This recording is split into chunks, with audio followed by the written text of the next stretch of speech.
12वां अध्याय। अपने गुरु के आश्रम की कालावधि। तुम आ गए? श्री युक्तेश्वर जी ने बरामदे के पीछे स्थित बैठक में बिछे हुए व्याघ्र चर्म पर बैठे बैठे ही मुझसे कहा। उनका स्वर ठंडा था, ढंग भाव शून्य। जी गुरुदेव, मैं आपके अनुसरण के लिए आया हूं। झुककर मैंने उनका चरण स्पर्श किया। परंतु यह कैसे हो सकता है? तुम तो मेरी इच्छाओं की अवहेलना करते हो। अब ऐसा नहीं होगा गुरुजी। आपकी इच्छा ही मेरा धर्म होगी। तब ठीक है, अब मैं तुम्हारे जीवन का उत्तरदायित्व ले सकता हूं। मैं स्वेच्छा से अपना सारा भार आपको सौंपता हूं गुरुदेव। तो अब मेरा पहला अनुरोध यह है कि तुम अपने परिवार के पास घर लौट जाओ। मैं चाहता हूं कि तुम कोलकाता जाकर कॉलेज में प्रवेश ले लो। तुम्हारी आगे की पढ़ाई चलती रहनी चाहिए। ठीक है गुरुदेव, मैंने अपनी व्याकुलता को छिपा लिया।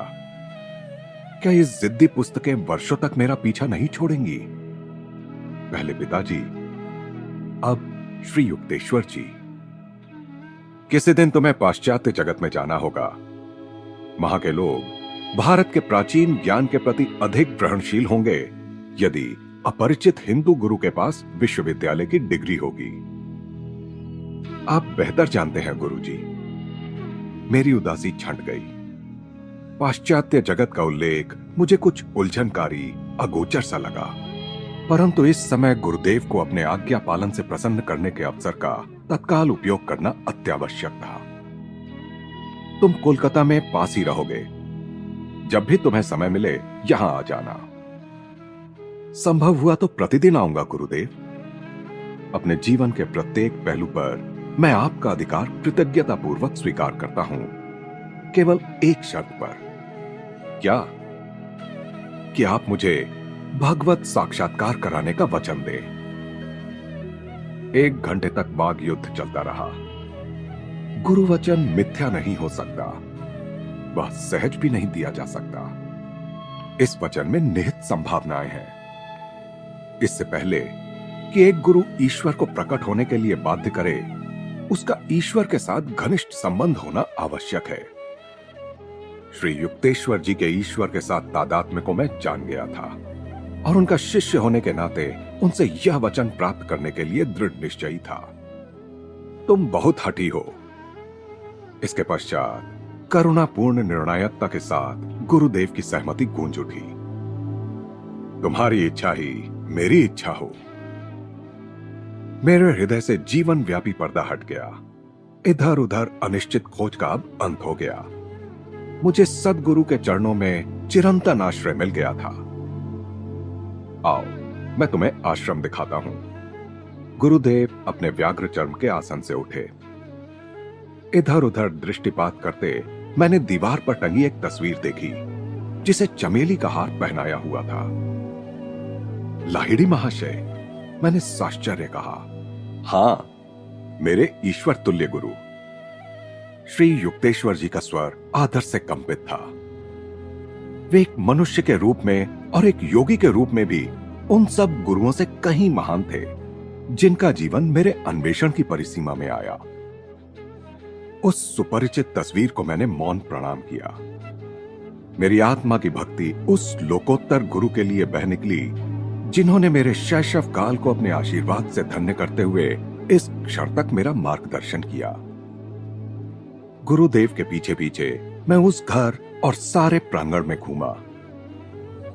भारी भरकम खंभों से युक्त उस विशाल और पुराने आश्रम के बीच में एक आंगन था। बाहर की दीवारों पर काई जम गई थी। आश्रम परिसर पर निसंकोच कब्जा किए हुए कबूतर सपाट धूसर रंग की छत पर फड़फड़ा रहे थे। आश्रम के पिछवाड़े में एक बगीचा था जिसे कटहल, आम और केले के पेड़ों ने सुहावना बनाया हुआ था। इस 2 मंजिला भवन के ऊपर के कमरों के कटघरेदार बरामदे बीच में स्थित आंगन को 3 ओर से घेरे थे। नीचे के तल्ले पर एक प्रशस्त हॉल था जिसकी ऊंची छत खंभों पर टिकी हुई थी। गुरुदेव ने बताया कि इस कमरे का उपयोग मुख्यतः वार्षिक दुर्गा पूजा उत्सव के लिए होता था।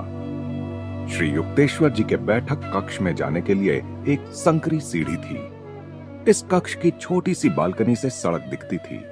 आश्रम में साज सामान साधारण ही था। हर चीज अत्यंत सादी, स्वच्छ और उपयोगी थी। कई पाश्चात्य पद्धति की कुर्सियां, बेंच और मेजें भी दिखाई दे रही थीं। गुरुदेव ने मुझे रात को वहीं रहने के लिए निमंत्रित किया। आश्रम में शिक्षा ग्रहण कर रहे दो लड़कों ने रात को भोजन के लिए रसेदार सब्जी परोसी।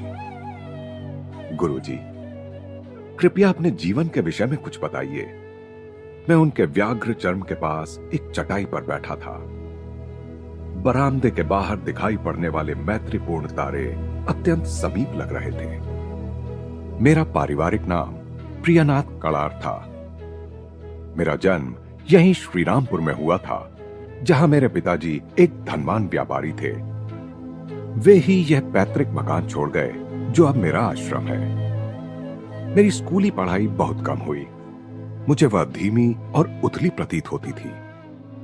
युवावस्था के आरंभ में मैंने गृहस्थ धर्म का उत्तरदायित्व स्वीकार कर लिया और मेरी एक बेटी है जिसका विवाह हो चुका है। मेरा प्रौढ़ जीवन लाहिड़ी महाशय के मार्गदर्शन से धन्य हुआ। पत्नी की मृत्यु के पश्चात मैंने स्वामी परंपरा के अंतर्गत संन्यास ग्रहण कर लिया और मुझे नया नाम मिला श्री युक्तेश्वर। यही सरल मेरा वृत्तांत है। मेरे उत्सुक चेहरे को देखकर गुरुदेव मुस्कुराए। सभी जीवन वृत्तांतों की तरह उनके वृत्तांत ने भी उनका केवल बाह्य परिचय ही दिया, बिना आंतरिक पुरुष का परिचय दिए। गुरुजी, मुझे आपके बचपन की कुछ कहानियां सुनने की इच्छा है। कुछ कहानियां बताता हूं और प्रत्येक में निहित नैतिक शिक्षा भी। इस चेतावनी के साथ श्री युक्तेश्वर जी की आंखें हंसी की झलक में चमक उठीं। एक बार मेरी मां ने एक अंधेरे कमरे में भूत होने की डरावनी कहानी बताकर मुझे डराने की चेष्टा की।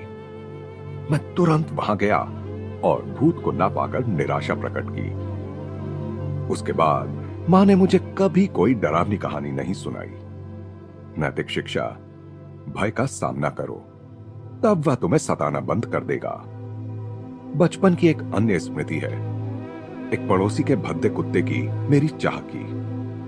उस कुत्ते को पाने के लिए मैंने कई सप्ताह तक सारे घर को सिर पर उठा रखा था। उससे कहीं अधिक सुंदर अनेक कुत्तों के सारे प्रस्ताव जैसे मेरे कानों तक पहुंच ही नहीं पाते थे। नैतिक शिक्षा, मोह अंधा बना देता है। वह इच्छित वस्तु के चारों ओर आकर्षण के काल्पनिक मायाजाल की रचना कर देता है। तीसरी कहानी किशोर मन की सुकुमारता से संबंधित है। मैं अपनी मां को कभी कभी यह कहते सुनता था कि जो मनुष्य किसी और के मातहत नौकरी स्वीकार कर लेता है वह दास है। यह धारणा मेरे मन में इतनी पक्की बैठ गई कि मैंने विवाह के उपरांत भी सारी नौकरियां ठुकरा दी। अपनी पैतृक संपत्ति को भूमि के व्यवसाय में लगाकर मैंने अपनी आजीविका चलाई। नैतिक शिक्षा, केवल अच्छी और सकारात्मक शिक्षाएं ही बच्चों के मन में जानी चाहिए। उनकी प्रारंभिक धारणाएं दीर्घकाल तक सुस्पष्ट बनी रहती हैं। गुरुदेव प्रशांत मौन में डूब गए। मध्य रात्रि के आसपास उन्होंने मुझे एक संकरी खाट सोने के लिए दी। अपने गुरु के आश्रम की छत के नीचे उस पहली रात नींद खूब गाढ़ी और मधुर थी। श्री युक्तेश्वर जी ने दूसरे दिन प्रातःकाल ही मुझे क्रिया योग की दीक्षा देने का निश्चय किया। इस प्रविधि की दीक्षा मुझे पहले ही लाहिड़ी महाशय के 2 शिष्यों से मिल चुकी थी, पिताजी और मेरे शिक्षक स्वामी केवलानंद जी। परंतु गुरुदेव के पास रूपांतर करने की शक्ति थी। उनके स्पर्श मात्र से एक प्रचंड ज्योति मेरे संपूर्ण अस्तित्व पर छा गई, मानो करोड़ों सूर्य एक साथ उद्दीप्त हो उठे हों। एक अवर्णनीय आनंद की बाढ़ ने मेरे हृदय को अंतरतम कोने तक अभिभूत कर दिया। उसके दूसरे दिन लगभग सायंकाल हो चला था जब मैं आश्रम से जाने के लिए तैयार हो पाया।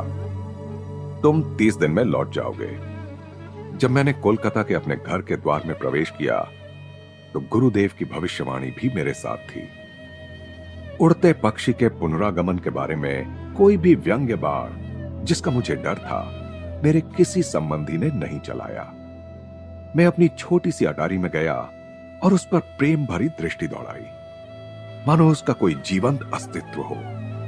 तुम मेरे ध्यान की साक्षी हो और मेरी साधना के अश्रुपात और आंधी तूफानों की भी। अब मैं अपने दिव्य गुरु के आश्रम में पहुंच गया हूं। बेटा, आज मैं हम दोनों के लिए ही बहुत खुश हूं। पिताजी और मैं शांत नीरव संध्या में बैठे थे। तुम्हें तुम्हारे गुरु मिल गए, जैसे चमत्कारी ढंग से मुझे अपने गुरु मिले थे।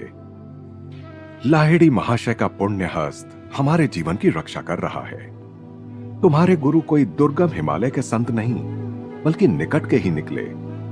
मेरी प्रार्थनाएं स्वीकार हो गईं। तुम्हारी ईश्वर खोज में तुम्हें मेरी दृष्टि से सदा के लिए ही ओझल नहीं कर दिया गया है। पिताजी को इस बात की भी खुशी थी कि मेरी औपचारिक पढ़ाई फिर से आरंभ होगी। उन्होंने यथोचित व्यवस्था कर दी। दूसरे दिन कोलकाता में निकट ही स्थित स्कॉटिश चर्च कॉलेज में मैंने दाखिला ले लिया। खुशी के मास तेजी से बीतते गए। मेरे पाठकों ने निश्चय ही यह सही अनुमान लगा लिया होगा कि कॉलेज की कक्षाओं में मैं कम ही दिखाई पड़ता था। श्रीरामपुर आश्रम का आकर्षण दुर्निवार था। मेरी वहां नित्य उपस्थिति पर गुरुदेव ने कभी कुछ नहीं कहा। मुझे बड़ी राहत मिली, क्योंकि वे शायद ही कभी विद्या के उन दालानों का जिक्र करते थे। सभी को यह पता तो चल ही गया था कि मैं विद्वान या विद्यालंकृत बनने के लिए नहीं बना था। फिर भी हर बार मैं न्यूनतम उत्तीर्णांक प्राप्त करता रहा। आश्रम में दैनिक जीवन शांत सरल रूप से चलता था। उसमें शायद ही कभी कोई परिवर्तन होता था। मेरे गुरुदेव ब्रह्म वेला में ही जाग जाते थे। बड़े बड़े ही या कभी कभी बिस्तर पर बैठे हुए वे समाधि की अवस्था में प्रवेश कर जाते थे। गुरुदेव कब जागे यह पहचानना अत्यंत सरल था। जबरदस्त गर्जन करते खर्राटों का अकस्मात रुक जाना, एकाध दो दीर्घ निश्वास, कभी शरीर की कोई हलचल, फिर श्वास रहितता की निशब्द अवस्था, और वे गहरे समाधि आनंद में डूब जाते। इसके बाद नाश्ता नहीं होता था। पहले गंगा के किनारे किनारे लंबा भ्रमण होता था। मेरे गुरु के साथ वह प्रातःकालीन भ्रमण मेरी स्मृति में अभी भी कितने जीवंत और सुस्पष्ट हैं। स्मृति की सहज पुनरावृत्ति में मैं प्रायः अपने आप को उनके साथ पाता हूं। प्रातःकाल का सूर्य नदी को उष्ण कर रहा है और ज्ञान के अधिकार से ध्वनित होता उनका स्वर गूंज रहा है। स्नान और फिर मध्याह्न भोजन। गुरुदेव के दैनिक निर्देशानुसार भोजन तैयार करने का सतर्क कार्य तरुण शिष्यों का था। गुरुदेव शाकाहारी थे। संन्यास लेने से पूर्व वे अंडे और मछली खाते थे। शिष्यों के लिए उनका उपदेश यही रहता था कि अपनी शरीर प्रकृति के अनुसार कोई भी सादा आहार लें। गुरुदेव बहुत कम खाते थे।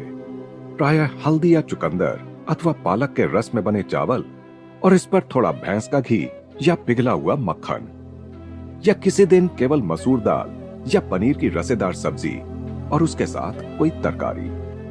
भोजन के अंत में वे चावल की खीर के साथ आम, संतरा या फिर कटहल का रस लेते।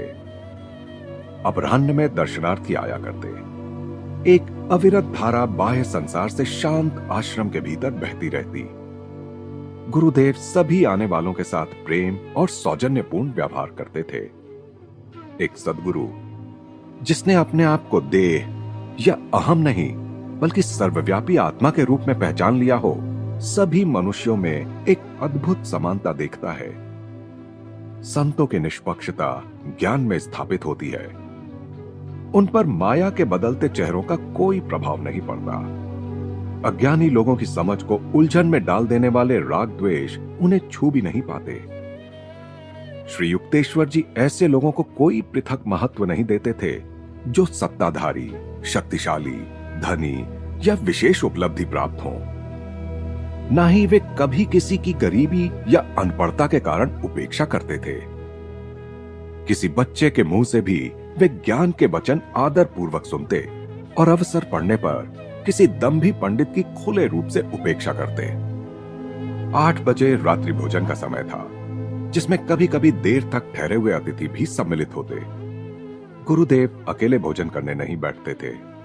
कोई भी उनके आश्रम से भूखा या अतृप्त नहीं लौटता था।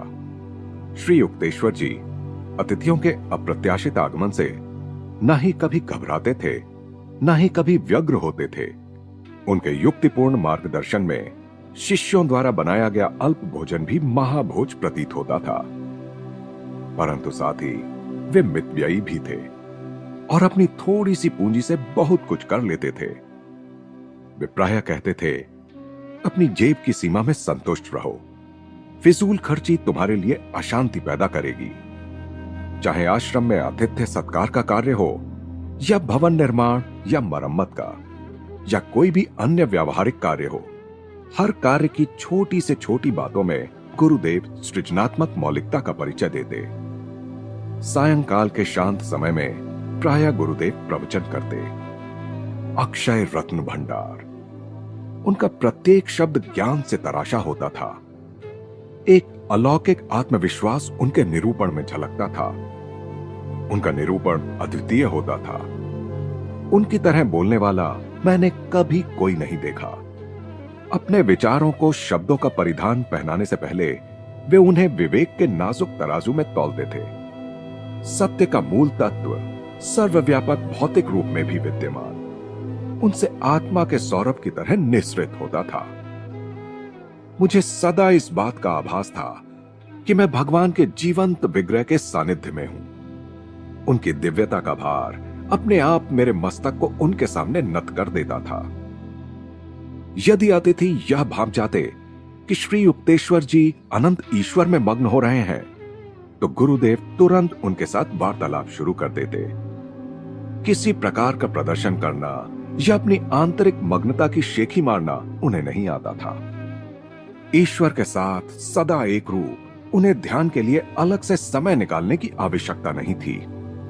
आत्मज्ञानी सिद्धों ने ध्यान की सीढ़ी को पहले ही पीछे छोड़ दिया होता है।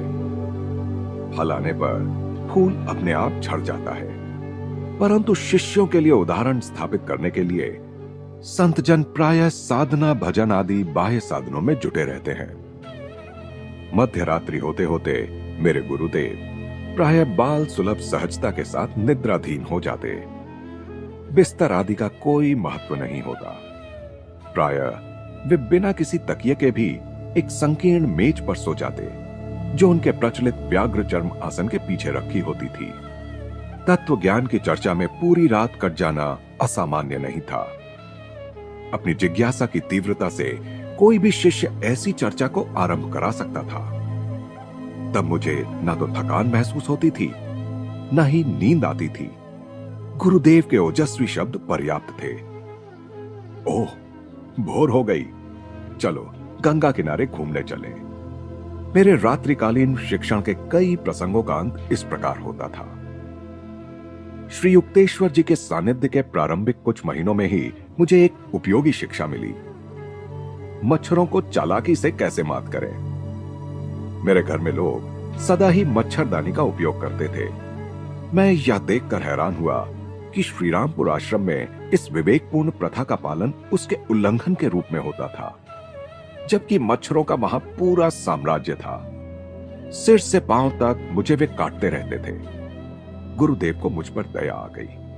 अपने लिए एक मच्छरदानी खरीद लो और एक मेरे लिए भी, हंसकर उन्होंने आगे कहा। यदि तुम केवल अपने लिए ही लाओगे तो सब मच्छर मुझ पर टूट पड़ेंगे। मैंने इस आज्ञा का अतिशय कृतज्ञता के साथ पालन किया। जिस रात मैं श्रीरामपुर में रह जाता, गुरुदेव मच्छरदानियां लगाने के लिए अवश्य कहते। एक रात को जब मच्छर सेना ने हमें घेर रखा था, गुरुदेव सदा की भांति मच्छरदानी लगाने के लिए कहना भूल गए। मैं व्याकुल होकर मच्छरों की भिन भिन सुन रहा था। बिस्तर पर लेटकर मैंने उन्हें शांत करने के लिए एक प्रार्थना उनकी दिशा में प्रवाहित कर दी। आधे घंटे बाद गुरुदेव का ध्यान आकर्षित करने के लिए मैंने झूठ मूठी खांस कर देखा। मुझे लग रहा था जैसे मच्छरों के दंश से और खासकर उनके रक्त पिपासु उत्सव मनाती गुनगुनाहट से मैं पागल हो जाऊंगा। गुरुदेव की ओर से कोई प्रतिक्रियात्मक हलचल नहीं। मैं सतर्कता पूर्वक उनके समीप गया। उनका श्वास नहीं चल रहा था। उन्हें इतने निकट से समाधि अवस्था में देखने का यह मेरा पहला अवसर था। इससे मैं भयभीत हो उठा। इनका हार्ट फेल तो नहीं हो गया? मैंने उनकी नाक के नीचे एक आईना रखा। उस पर श्वास की भाप नहीं पड़ी। पूर्णतया सुनिश्चित करने के लिए मैंने कई मिनटों तक उनका मुंह और नाक अपनी उंगलियों से बंद करके रखे। उनकी देह ठंडी और निश्चल थी। किन कर्तव्य विमूढ़ होकर मैं लोगों को बुलाने के लिए दरवाजे की ओर मुड़ा। अच्छा, एक उभरता हुआ प्रयोगकर्ता। मेरी बेचारी नाक। गुरुदेव का स्वर हास्य कंपित था। तुम सोते क्यों नहीं? क्या तुम्हारे लिए सारी दुनिया बदल जाएगी? अपने आप को बदलो। मच्छरों की चेतना से अपने को मुक्त करो। चुपचाप मैं अपने बिस्तर पर लौट आया। इसके बाद एक भी मच्छर मेरे पास नहीं फटका। मैं समझ गया कि गुरुदेव केवल मुझे खुश करने के लिए मच्छरदानियां लाने के लिए सहमत हो गए थे। उन्हें मच्छरों का कोई डर नहीं था। अपनी योग शक्ति से वे उन्हें काटने से रोक सकते थे, या यदि वे चाहते तो अपनी आंतरिक ध्यान अवस्था में जा सकते थे, जिसमें मच्छरों का उन्हें पता ही नहीं चलता। मैं सोच रहा था, वे मुझे दिखा रहे थे कि यह वह योगावस्था है जिसे मुझे प्राप्त करने का प्रयास करना होगा। सच्चा योगी समाधि की पराचेतन अवस्था में जा सकता है और उसी अवस्था में रह सकता है, उन समस्त विक्षेपों के बावजूद जिनका इस धरातल पर कभी अभाव नहीं होता। कीटकों की भिनभिनाहट, परिव्याप्त सूर्य प्रकाश की तीव्रता, समाधि की प्रथमावस्था। सविकल्प समाधि में साधक बहिर्जगत के इंद्रिय बोध को बंद कर देता है। तब उसे आदि ईडन के भूस्वर्ग से भी कहीं अधिक सुंदर अंतर जगत की ध्वनियों और दृश्यों का प्रतिदान प्राप्त होता है। ये शिक्षाप्रद मच्छर आश्रम में मुझे एक और प्रारंभिक शिक्षा मिलने का कारण बने। बस सायंकाल का शांत समय था। मेरे गुरुदेव प्राचीन शास्त्रों की अनुपम व्याख्या कर रहे थे। उनके चरणों में मैं संपूर्ण शांति में था। एक धृष्ट मच्छर इस रसमय वातावरण में घुस आया और मेरा ध्यान अपनी ओर खींचने लगा। उसने जैसे ही अपनी विशाली सुई मेरी जांघ में घुसाई, मैंने स्वाभाविक रूप से अपना हाथ प्रतिशोध के लिए ऊपर उठाया। निकटवर्ती प्राणदंड स्थगित कर दो। मुझे पतंजलि के अहिंसा पर सूत्र की समयानुकूल याद आ गई। तुमने अपना काम पूरा क्यों नहीं किया? गुरुदेव, क्या आप प्राणहरण का समर्थन करते हैं? नहीं, परंतु अपने मन में तो तुमने उस पर जानलेवा प्रहार कर ही दिया था। मैं समझा नहीं। अहिंसा से पतंजलि का तात्पर्य था हिंसा की इच्छा को भी त्याग देना। श्री युक्तेश्वर जी के लिए मेरा मन खुली किताब की तरह था। उन्होंने आगे कहा, यह जगत अहिंसा के अक्षरशः पालन के लिए असुविधाजनक रूप से व्यवस्थित है। मनुष्य हानिकारक जीवों का नाश करने के लिए बाध्य हो सकता है, परंतु उसके अनुरूप क्रोध या द्वेष को अनुभव करने के लिए वह बाध्य नहीं है। सभी जीवों का माया जगत की हवा पर समान रूप से अधिकार है। जो संत सृष्टि के रहस्य को जान लेता है, वह प्रकृति के असंख्य विस्मयकारी रूपों के साथ समस्वर हो जाता है। हिंसा की भावना को नष्ट कर सभी लोग इस सत्य को समझ सकते हैं। गुरुदेव, क्या हिंसक प्राणी का वध करने के बजाय अपनी बलि दे देनी चाहिए? नहीं, मानव देह अमूल्य है। मस्तिष्क और मेरुदंड में स्थित चक्रों के कारण क्रम विकास की दृष्टि से मानव देह सबसे मूल्यवान है। ये चक्र उन्नत साधक को ब्रह्म चैतन्य की उच्चतम स्थितियों को प्राप्त करने और उन्हें अभिव्यक्त करने की क्षमता प्रदान करते हैं। मानव योनि से निकृष्ट किसी भी योनि के जीव में यह क्षमता नहीं होती।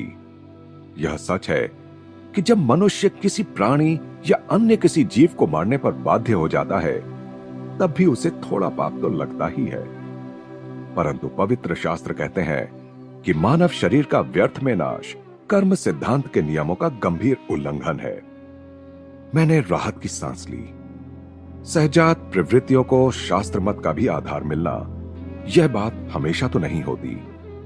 जहां तक मुझे ज्ञात है, गुरुदेव का कभी किसी बाघ या चीते से सामना नहीं हुआ, परंतु एक अत्यंत विषैले नाग से उनका पाला पड़ा था और उस नाग को उन्होंने अपने प्रेम से वश में किया था।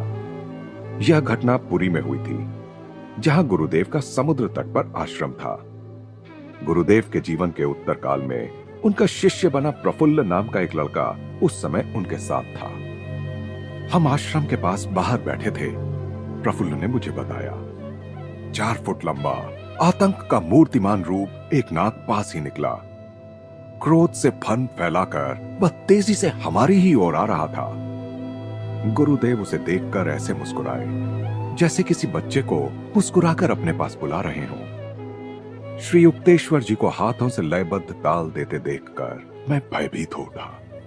वे उस भयावह आगंतुक का स्वागत कर रहे थे।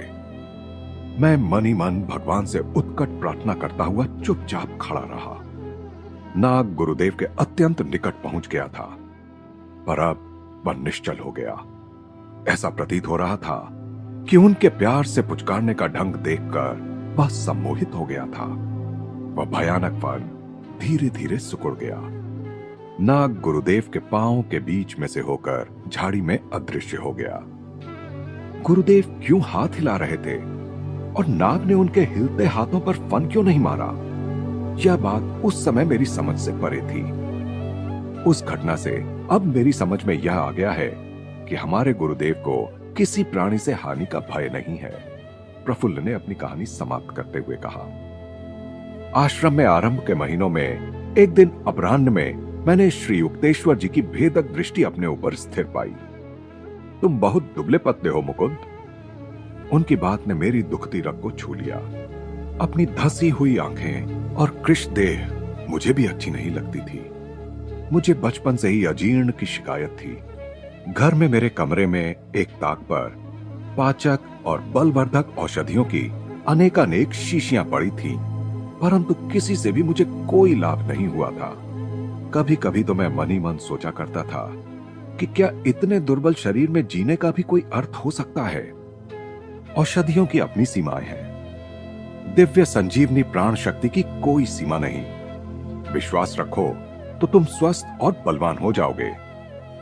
गुरुदेव के शब्दों से मुझे तुरंत यह विश्वास हो गया कि मैं उनमें निहित सत्य का अपने जीवन में सफल प्रयोग कर सकता हूं। अन्य कोई भी चिकित्सक मैंने कई आजमाए थे, मुझ में इतना गहरा विश्वास नहीं जगा सका था। दिन प्रतिदिन मेरे स्वास्थ्य और बल में वृद्धि होने लगी।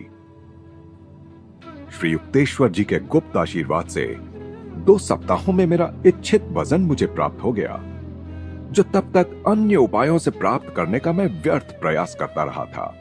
मेरे पेट के सारे विकार सदा के लिए दूर हो गए। बाद में तो अनेक बार अपने गुरु को दैवी शक्ति द्वारा लोगों को मधुमेह, मिर्गी, क्षय रोग और पक्षाघात जैसी बीमारियों से मुक्त करते देखने का सौभाग्य मुझे प्राप्त हुआ। कई वर्ष पहले मैं भी अपना वजन बढ़ाने के लिए आतुर था। मुझे स्वस्थ करने के थोड़े ही दिन बाद गुरुदेव मुझे बता रहे थे। एक उग्र बीमारी से उठने के बाद मैं स्वास्थ्य लाभ कर ही रहा था कि वाराणसी में लाहिड़ी महाशय के दर्शन के लिए चला गया। मैंने कहा, गुरुदेव, मैं बहुत बीमार था और मेरा वजन बहुत कम हो गया है। मैं देख रहा हूं युक्तेश्वर कि तुमने पहले तो अपने आप को अस्वस्थ कर लिया और अब सोचते हो कि तुम दुबले भी हो गए हो। मुझे जिस उत्तर की आशा थी उससे तो यह उत्तर कहीं हटकर था, परंतु मेरे गुरुदेव ने मुझे हिम्मत दिलाते हुए आगे कहा, मुझे देखने दो। मुझे विश्वास है कि कल तक तुम्हारा स्वास्थ्य बेहतर हो जाएगा। मेरे श्रद्धालु मन ने यह मान लिया कि उनके शब्द इस बात का संकेत हैं कि वे गुप्त रूप से मुझे स्वस्थ करने वाले हैं। दूसरे दिन प्रातः काल ही मैं उनके पास पहुंच गया और उल्लास के साथ मैंने कहा, गुरुदेव, आज मुझे कल की अपेक्षा बहुत अच्छा लग रहा है। सचमुच आज तुमने अपने आप को शक्ति से भर लिया है।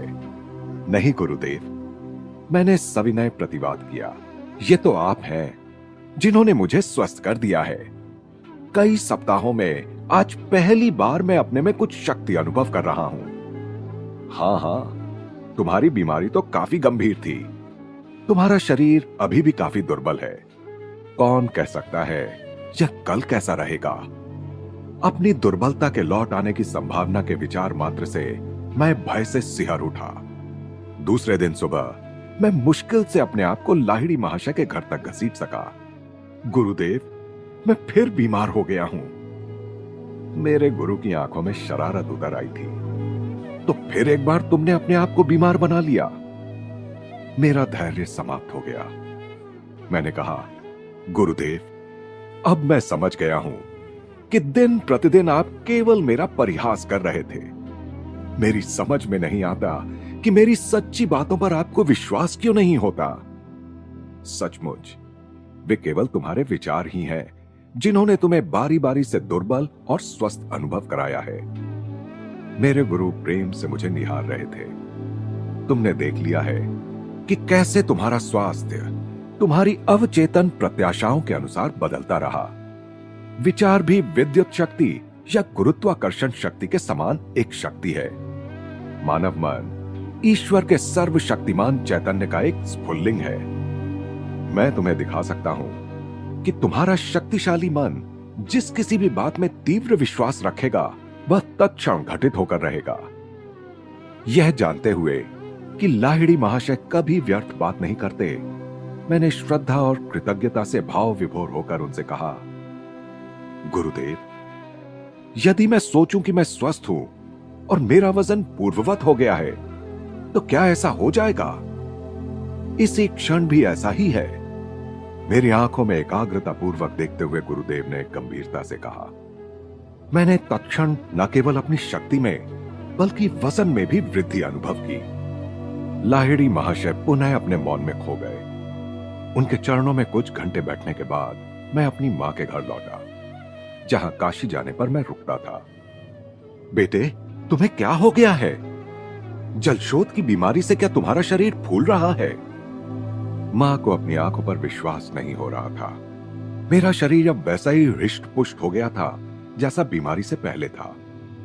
मैंने अपना वजन किया तो देखा कि एक दिन में मेरा वजन 50 पाउंड बढ़ गया था और उसके बाद वह वजन हमेशा के लिए बना रहा। जिन मित्रों और परिचितों ने मेरा क्षीण शरीर देखा था वे आश्चर्य से हतप्रभ रह गए। उनमें से अनेकों ने इस चमत्कार के परिणाम स्वरूप अपनी जीवन दिशा बदल ली और लाहिड़ी महाशय के शिष्य बन गए। ईश्वर में सदा जागृत मेरे गुरुदेव जानते थे कि यह संसार और कुछ ना होकर केवल सृष्टा का मूर्त रूप धारण किया हुआ स्वप्न है।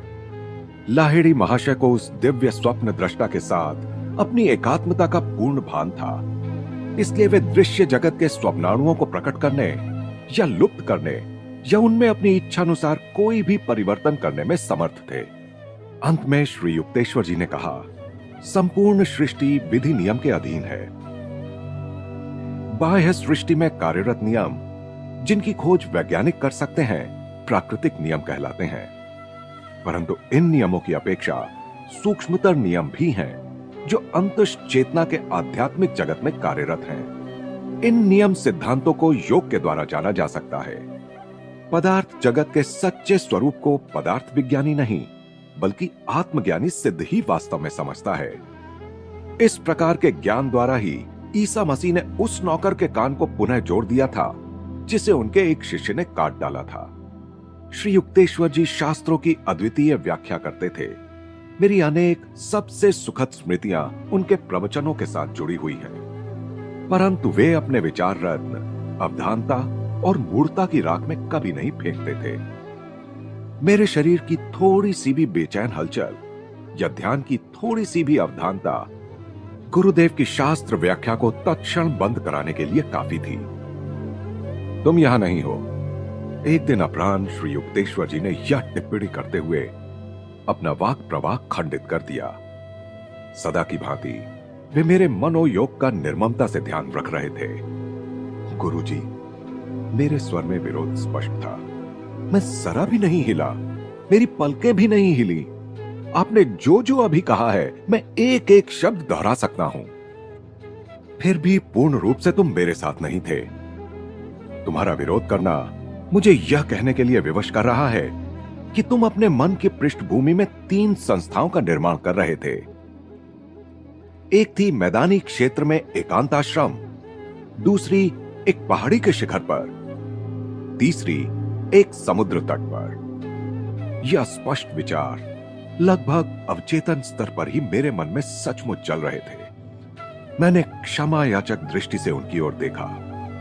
ऐसे गुरु के साथ मैं कर ही क्या सकता हूं, जो यदा कदा अचानक मेरे मन में उठने वाले विचारों को भी पकड़ लेते हैं। तुमने स्वयं ही वह अधिकार मुझे दिया है। मैं जिन सूक्ष्म तत्वों को समझा रहा हूं, उन्हें तुम पूर्ण मनोयोग के बिना नहीं समझ सकते। जब तक आवश्यक ना हो, मैं दूसरों के मन के एकांत में नहीं झांकता। मनुष्य को अपने विचारों में गुप्त रूप से विचरण करने का स्वाभाविक अधिकार है। बिन बुलाए तो भगवान भी वहां प्रवेश नहीं करते, न ही मैं वहां हिम्मत कर सकता हूं। आपका सदा स्वागत है गुरुदेव। तुम्हारे ये वास्तु स्वप्न बाद में साकार होंगे, अभी केवल अध्ययन का समय है। इस प्रकार मेरे गुरु ने प्रसंगवश ही अपने सहज ढंग में मेरे जीवन में आने वाली 3 महत्वपूर्ण घटनाओं का अपना पूर्व ज्ञान प्रदर्शित कर दिया।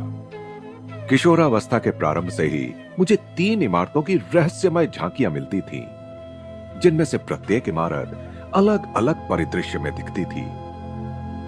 श्री युक्तेश्वर जी ने जिस क्रम में बताया था, ठीक उसी क्रम में इन 3 दृश्यों ने साकार रूप धारण किया। सर्वप्रथम रांची के एक मैदानी क्षेत्र में मेरे द्वारा स्थापित बालकों के लिए योग विद्यालय की स्थापना, फिर लॉस एंजलिस में एक पहाड़ी पर मेरा अमेरिकी मुख्यालय, और उसके बाद विशाल प्रशांत महासागर के तट पर कैलिफोर्निया के एंसिनीटस में एक आश्रम। गुरुदेव कभी गर्व के साथ ऐसा नहीं कहते थे कि मैं भविष्यवाणी करता हूं कि अमुक अमुक घटना घटेगी, बल्कि वे संकेत मात्र देते। तुम्हें नहीं लगता कि ऐसा हो सकता है? परंतु उनके सादे वक्तव्यों के पीछे भविष्य दृष्टा की शक्ति छिपी रहती थी। वे एक बार कही हुई बात को कभी वापस नहीं लेते थे, न उसमें कभी कोई परिवर्तन करते थे। उनकी किंचित ढकी हुई भविष्यवाणी कभी मिथ्या सिद्ध नहीं हुई। श्री युक्तेश्वर जी स्वभाव से मितभाषी, स्पष्टवादी और पूर्णतः आडंबर रहित थे। उनके विचारों में ना तो कहीं अस्पष्टता का लवलेश था, ना स्वप्निलता का ही कोई अंश। उनके पांव जमीन पर दृढ़ थे, मस्तक स्वर्ग की शांति में स्थिर था। व्यावहारिक स्वभाव के लोग उन्हें अच्छे लगते थे। वे कहते थे, साधुता का अर्थ भोंदूपन या अकर्मण्यता नहीं है। ईश्वरानुभूतियां किसी को अक्षम नहीं बनाती। चरित्र बल की सक्रिय अभिव्यक्ति तीक्ष्णतम बुद्धि को विकसित करती है। मेरे गुरु सूक्ष्म लोकों की चर्चा करना पसंद नहीं करते थे। पूर्ण सादगी ही असामान्यता का एकमात्र लक्षण बनकर उनमें दीख पड़ती थी। वार्तालाप में विस्मयकारी संदर्भ देने से वे बचते थे। कार्यों में अपने सामर्थ्य को मुक्त रूप से अभिव्यक्त करते थे। अनेक तथाकथित गुरु चमत्कारों की चर्चा तो खूब करते थे, पर कृति में कुछ नहीं उतार सकते थे। श्री युक्तेश्वर जी शायद ही कभी सूक्ष्म नियमों का उल्लेख करते, पर गुप्त रूप से अपनी इच्छा अनुसार उन्हें कार्यान्वित करते। गुरुदेव कहते थे, आत्मदर्शी पुरुष कभी कोई चमत्कार नहीं करता जब तक उसे अपने अंतर से उसके लिए आज्ञा नहीं मिलती। ईश्वर नहीं चाहते कि उनकी सृष्टि के रहस्यों को यत्र तत्र सर्वत्र प्रकट किया जाए, और फिर संसार में प्रत्येक व्यक्ति को अपनी स्वतंत्र इच्छा शक्ति का असंक्राम्य अधिकार है। कोई संत उस स्वतंत्रता पर कभी अतिक्रमण नहीं करेगा। स्वभावतः ही श्री युक्तेश्वर जी का मौन रहना उनकी अनंत ब्रह्म की गहरी अनुभूतियों के कारण था। आत्म साक्षात्कार विहीन गुरु अनवरत रूप से जिस ज्ञान को व्यक्त करने में दिन भर व्यस्त रहते हैं, उसके लिए उनके पास कोई समय नहीं बचता था। हिंदू शास्त्रों में एक कहावत है, उथले पुरुषों में छोटे छोटे विचारों की मछलियां खूब खलबली मचाती हैं। सागर समान मन में अंतः प्रेरणा के महामत्स्य भी शायद ही कोई तरंग उत्पन्न कर पाते हैं। मेरे गुरु के आडंबरहीन आचरण के कारण उनके समकालीन लोगों में बहुत कम ऐसे थे जो उन्हें अवतारी पुरुष के रूप में पहचान सके थे। वह कहावत कि जो अपने ज्ञान को छिपा नहीं सकता वह मूर्ख है, मेरे परम ज्ञानी और शांत गुरु पर कभी लागू नहीं हो सकती थी। यद्यपि श्री युक्तेश्वर जी ने भी अन्य मर्त्य लोगों की तरह ही जन्म लिया था, तथापि वे सृष्टि के नियंता के साथ एक बन चुके थे। ईश्वरत्व में मनुष्यत्व के विलयन में गुरुदेव ने कोई दुर्लंघ्य बाधा नहीं पाई।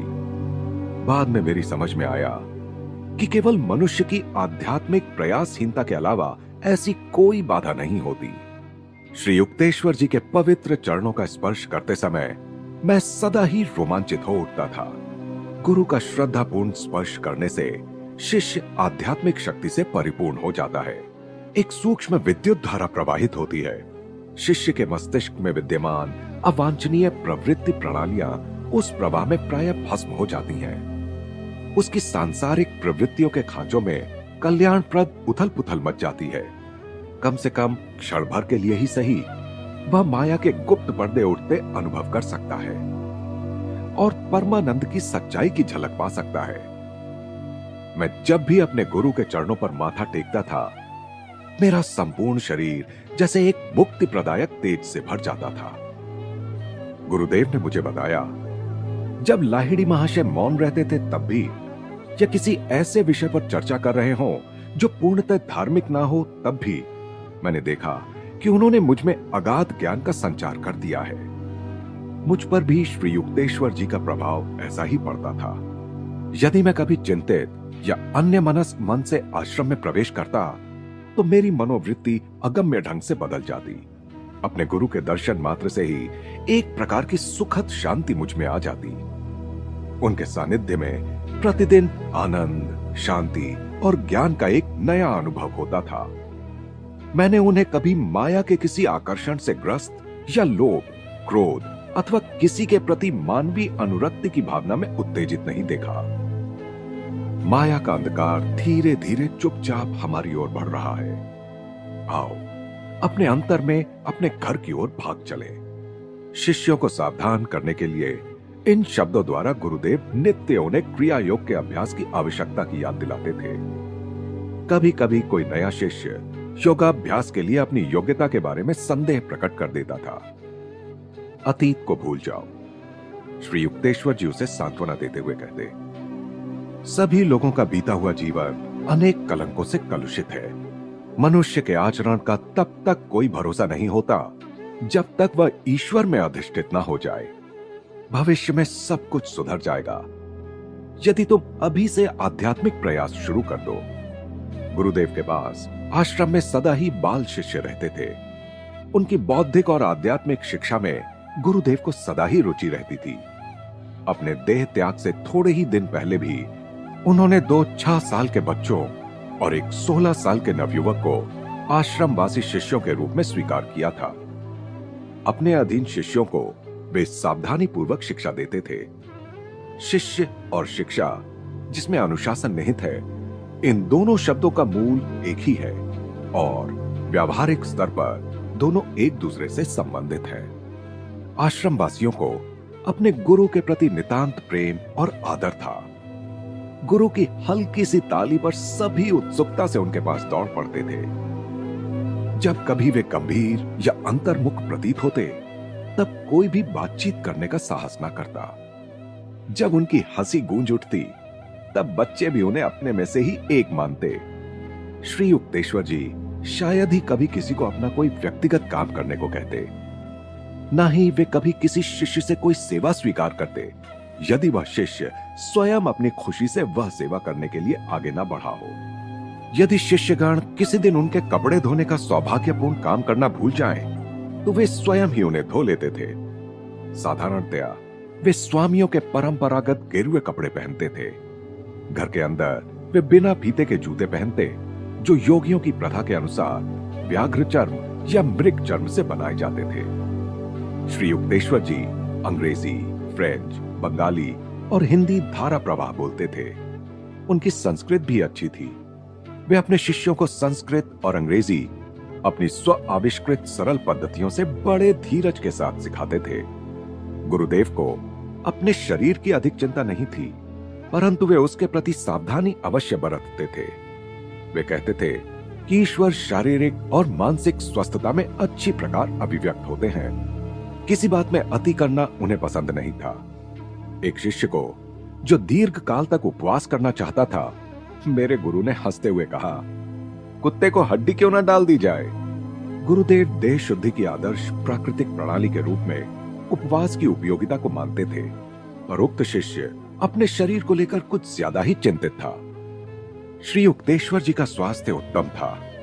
मैंने कभी उन्हें अस्वस्थ नहीं देखा। जग प्रथा का मान रखने के लिए वे अपने शिष्यों को यदि वे चाहें तो डॉक्टर के पास जाने देते थे। वे कहते थे, डॉक्टरों को भौतिक पदार्थों के लिए निर्धारित ईश्वरीय नियमों के अनुसार अपना चिकित्सा कार्य करना चाहिए, पर वे मानसिक शक्ति के द्वारा रोग निवारण की पद्धति को श्रेष्ठ मानते थे और प्रायः कहते थे, ज्ञान ही सबसे बड़ा परिष्कारक है। वे अपने शिष्यों से कहते थे, शरीर एक कपटी मित्र है, उसे उतना ही दो जितना जरूरी है, उससे अधिक नहीं। सुख दुख अल्पकालिक होते हैं। जगत के सभी द्वंद्वों को शांतिपूर्वक सहन करो और साथ ही उनके प्रभाव से परे जाने का प्रयास करते रहो। कल्पना ही वह द्वार है जिससे रोग भी प्रवेश करते हैं और रोग निवारण भी। बीमार होने पर भी बीमारी के अस्तित्व में विश्वास मत करो। उपेक्षित अतिथि अपने आप भाग जाएगा। अनेक डॉक्टर भी गुरुदेव के शिष्य थे। उनसे गुरुदेव कहते थे, जिन्होंने शरीर विज्ञान का अध्ययन किया है उन्हें और आगे जाकर आत्मविज्ञान का अनुसंधान करना चाहिए। शरीर की यंत्रावली के पीछे एक सूक्ष्म आध्यात्मिक संरचना छिपी हुई है।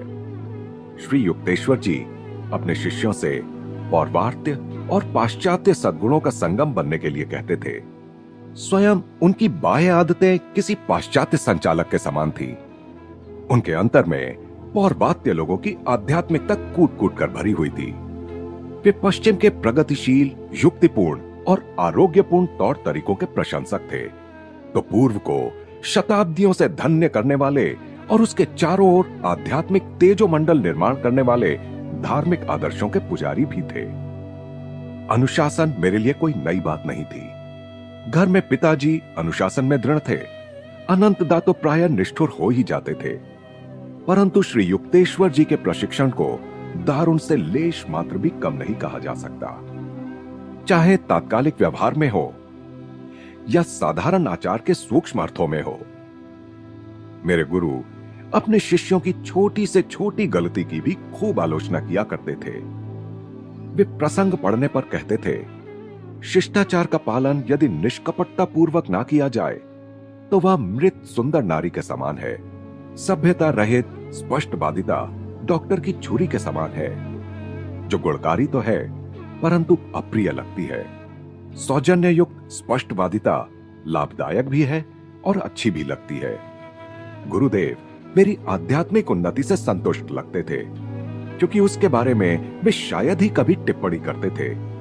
अन्य बातों में फटकारे सुनना नित्य की बात थी। मेरे मुख्य अपराध होते थे अन्यमनस्कता, बीच बीच में विषण्णता, शिष्टाचार के कतिपय नियमों का उल्लंघन और कभी कभी अव्यवस्थितता। जरा देखो, तुम्हारे पिता भगवती की कार्यशैली कितनी सुव्यवस्थित और सुसंतुलित है, मेरे गुरु कहा करते थे। श्री रामपुर आश्रम में जब मैं पहली बार आया था, उसके थोड़े ही दिनों बाद लाहिड़ी महाशय के इन दो शिष्यों की आपस में भेंट हुई थी। पिताजी और गुरुदेव एक दूसरे के प्रशंसक थे। दोनों ने ही मजबूत आध्यात्मिकता की नींव पर अपने सुंदर आध्यात्मिक जीवन का निर्माण किया था, जिसका युग युगांतर में भी लय नहीं हो सकता। मैंने अपने बचपन के एक अल्पकालिक शिक्षक से कई गलत शिक्षाएं ग्रहण कर ली थीं। उन्होंने मुझे बताया था कि एक शिष्य को सांसारिक कर्तव्यों को पूरा करने के लिए अति कष्ट करने की आवश्यकता नहीं। जब कभी मैंने अपने कार्यों की उपेक्षा की या उन्हें लापरवाही से संपन्न किया, तब किसी ने मुझे कभी डांटा फटकारा नहीं। ऐसी शिक्षा को आत्मसात करना मानव स्वभाव को बड़ा सरल लगता है, किंतु गुरुदेव के कठोर अनुशासन में मैं शीघ्र ही उत्तरदायित्वहीनता की सुखद भ्रांतियों से जाग गया। श्री युक्तेश्वर जी ने एक दिन कहा, जो लोग इस जगत के लिए अत्यधिक श्रेष्ठ हैं, वे पहले ही किसी अन्य जगत की शोभा बढ़ा रहे हैं। जब तक तुम इस धरा की मुक्त हवा का श्वास ले रहे हो, तब तक बदले में कृतज्ञता पूर्वक सेवा देना तुम्हारा कर्तव्य है। जो समाधि की श्वास रहित अवस्था में प्रतिष्ठित हो गया हो, केवल वही जगत के कर्तव्यों से मुक्त है। उन्होंने रुक्षता से आगे कहा, जब तुम उस अंतिम पूर्णता की अवस्था में पहुंच जाओगे, तब मैं तुम्हें उस बारे में सूचित करने में चूकूंगा नहीं। मेरे गुरु को किसी प्रकार की घूस से वश में नहीं किया जा सकता था। प्रेम से भी नहीं। मेरी तरह ही जिसने भी स्वेच्छा से उनका शिष्य बनना स्वीकार कर लिया था, उसके प्रति वे कभी किसी प्रकार की नरमी नहीं दिखाते थे। गुरुदेव और मैं, चाहे उनके शिष्यों से घिरे हों या अपरिचित लोगों से, या केवल हम दोनों ही साथ साथ हों, वे सदा ही अपनी बात स्पष्ट शब्दों में कहते और तीव्र फटकार भी लगाते। थोड़ा सा भी अवधान या थोड़ी सी भी असंगति होने पर उनकी डांट फटकार से बचना असंभव था। अहम भाव पर बार बार चोट करने वाले इस व्यवहार को सहन करना अत्यंत कठिन था, परंतु मैंने भी अपनी प्रत्येक मानसिक ऐंठन को श्री युक्तेश्वर जी के द्वारा सीधी करा लेने का अटल प्रण कर लिया था। इस विराट परिवर्तन को लाने के अथक परिश्रम में जब वे लगे हुए थे, तब अनेक बार मैं उनके अनुशासन रूपी हथौड़े के प्रहार से तिलमिला उठता था। तुम्हें यदि मेरी बातें अच्छी ना लगती हो तो तुम कभी भी यहां से चले जाने के लिए मुक्त हो, गुरुदेव मुझसे कहते थे। मैं तुमसे तुम्हारी उन्नति के अतिरिक्त और कोई अपेक्षा नहीं रखता।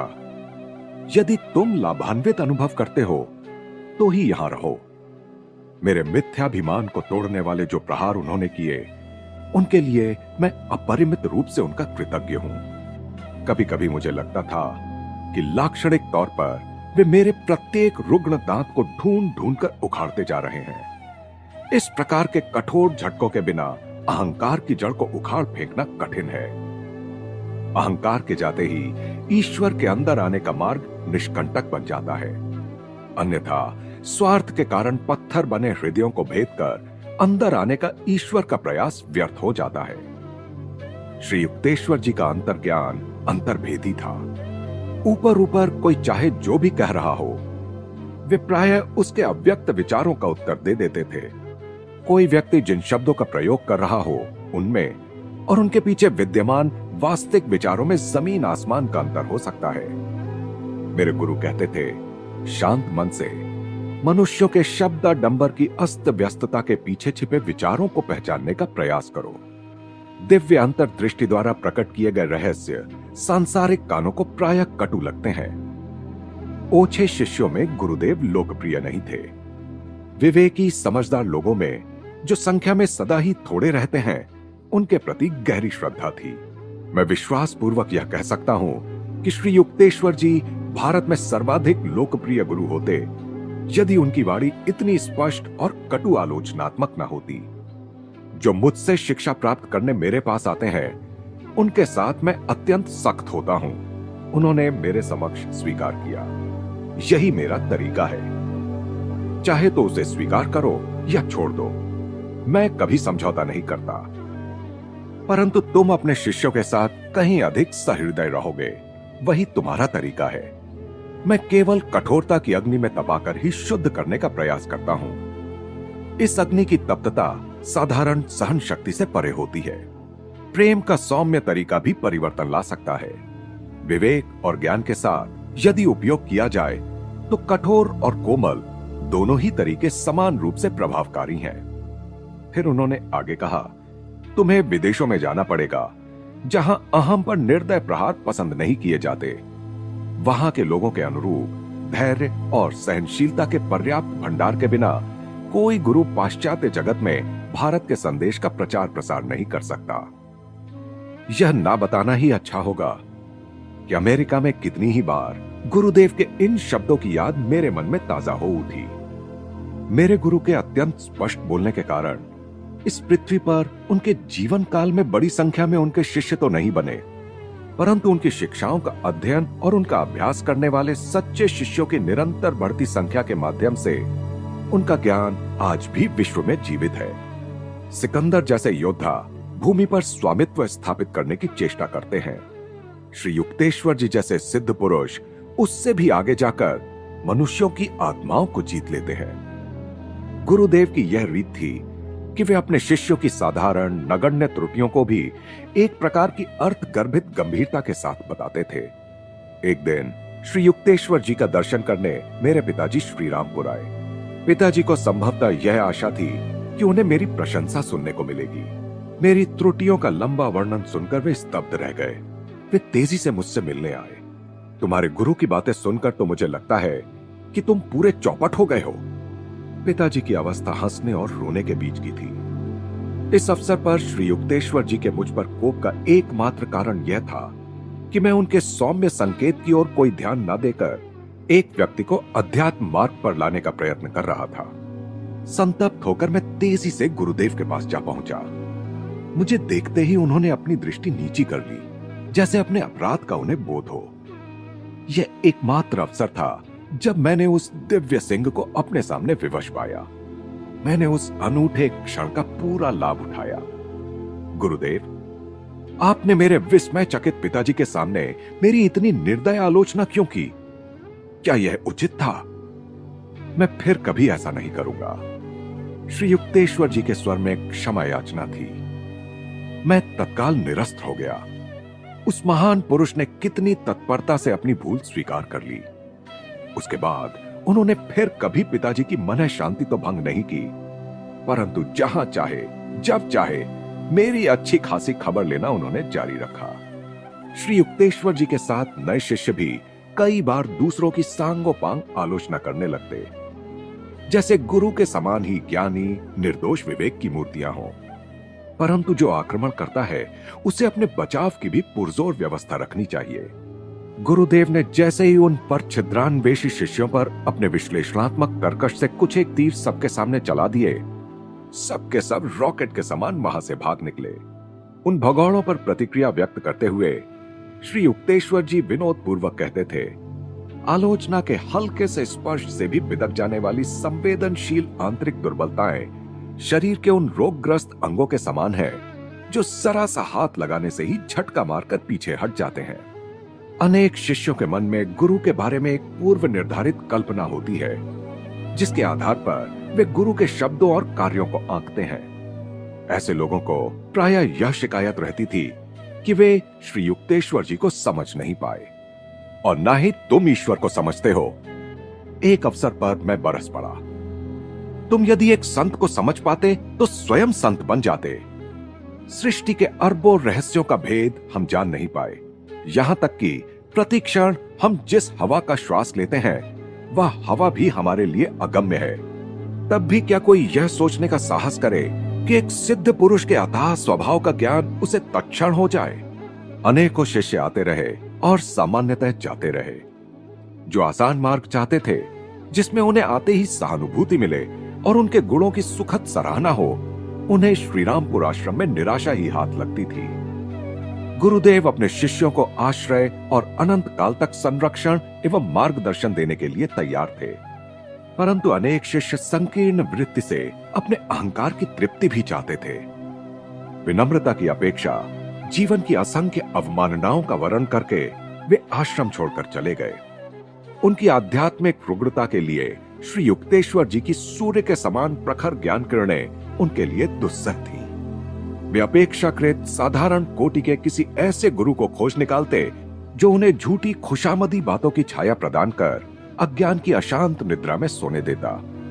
गुरुदेव के साथ आरंभ में कुछ महीनों तक मुझे उनकी फटकार का सदा भय लगा रहता था, परंतु शीघ्र ही मेरी समझ में आ गया कि उनकी यह शाब्दिक चीरफाड़ केवल उन्हीं लोगों पर की जाती थी जिन्होंने मेरे समान ही उनके अनुशासन की मांग की थी।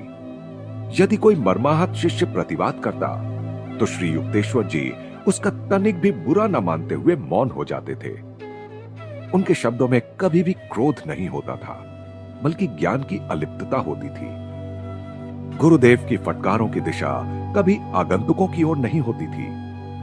उनके दोष स्पष्टतः प्रकट हो रहे हो तब भी उनके बारे में वे शायद ही कभी कुछ कहते, परंतु जो शिष्य उनसे शिक्षा प्राप्त करना चाहते थे उनके प्रति श्री युक्तेश्वर जी अपना उत्तरदायित्व गंभीरता से लेते थे। वह गुरु सचमुच बड़ा साहसी है जो अहंकार लिप्त मानवता की अशुद्धियों से भरपूर कच्ची धातु को रूपांतरित करने का कार्य हाथ में लेता है। माया में किंकर्तव्य विमूढ़ हुए संसार में लड़खड़ाते नेत्रहीन लोगों के प्रति करुणा में ही संत का साहस अधिष्ठित होता है। जब मैंने अपने आंतरिक रोष को छोड़ दिया तब मैंने देखा कि मुझे मिलने वाली प्रताड़नाओं में स्पष्ट कमी आई।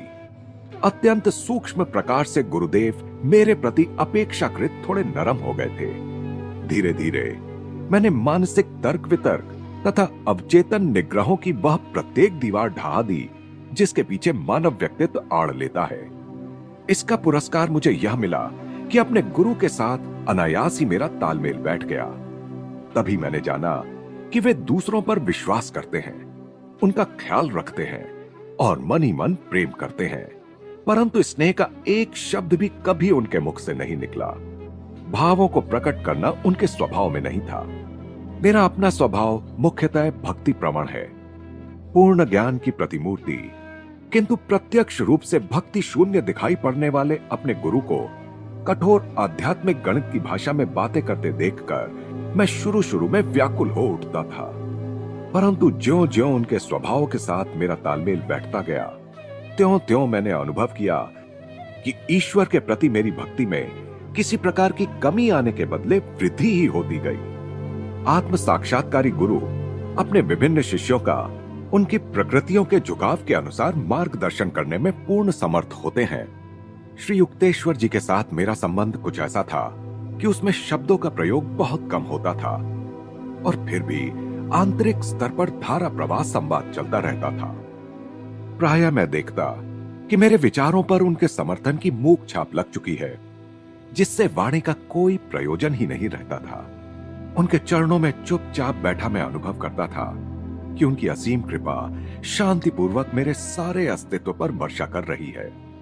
अपने कॉलेज जीवन के प्रथम वर्ष की ग्रीष्मकालीन छुट्टियों में गुरुदेव के निष्पक्ष न्याय का एक स्पष्ट उदाहरण मुझे देखने को मिला।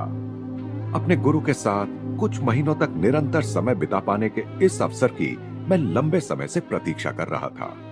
मेरे उत्साहपूर्ण आगमन पर श्री युक्तेश्वर जी प्रसन्न थे। आश्रम का सारा कार्यभार अब तुम्हें संभालना है। तुम्हारा काम होगा अतिथियों का स्वागत करना और अन्य शिष्यों के काम की देखरेख करना। इसके 15 दिन बाद कुमार नाम का पूर्वी बंगाल का एक देहाती लड़का शिक्षा प्राप्त करने के लिए आश्रम में आकर रहने लगा। अत्यंत बुद्धिमान होने के कारण वह शीघ्र ही गुरुदेव का प्रेम पात्र बन गया। किसी अगम्य कारण से इस नए आश्रमवासी के प्रति श्री युक्तेश्वर जी ने अनालोचनात्मक रवैया भी अपनाया हुआ था। कुमार के आश्रम में प्रविष्ट होने के लगभग 1 माह के बाद गुरुदेव ने मुझे आदेश दिया, मुकुंद, अब तुम्हारा कार्य कुमार संभालेगा। तुम अपना समय झाड़ू लगाने और खाना बनाने में लगाओ। नेता बनाए जाने से कुमार आश्रम में तानाशाही करने लगा। मूक विद्रोह के रूप में अन्य शिष्य दैनिक परामर्श के लिए मेरे पास ही आते रहे। 3 सप्ताहों तक यही चलता रहा। फिर एक दिन मेरे कानों में कुमार और गुरुदेव के बीच चल रहा यह संवाद पड़ा। मुकुंद के कारण मेरे काम में दिक्कत हो रही है, कुमार कह रहा था। आपने आश्रम की देखभाल का काम मुझे सौंपा है, फिर भी अन्य सभी लोग उसी के पास जाते हैं और उसी का कहना मानते हैं। इसीलिए मैंने उसे रसोई घर का और तुम्हें बैठक खाने का काम दिया, ताकि तुम्हारी समझ में यह आ सके कि एक योग्य नेता में सेवा करने की इच्छा होती है, अधिकार चलाने की नहीं।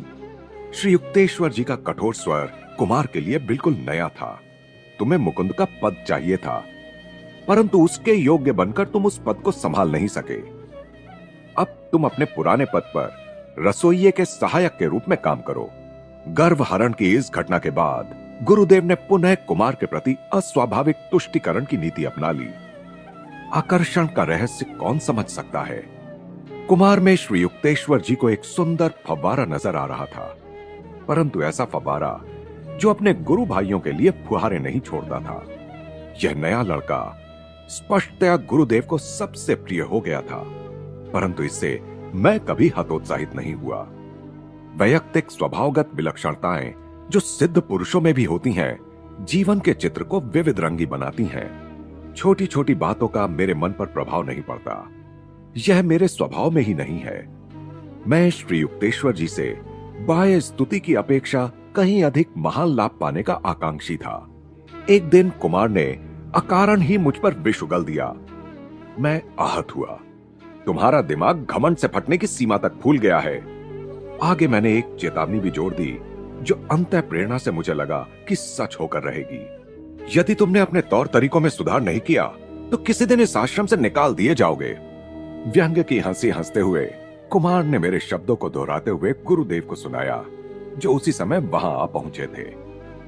डांट पड़ने की पूर्ण आशा करते हुए मैं सकपकाकर एक कोने में खड़ा हो गया।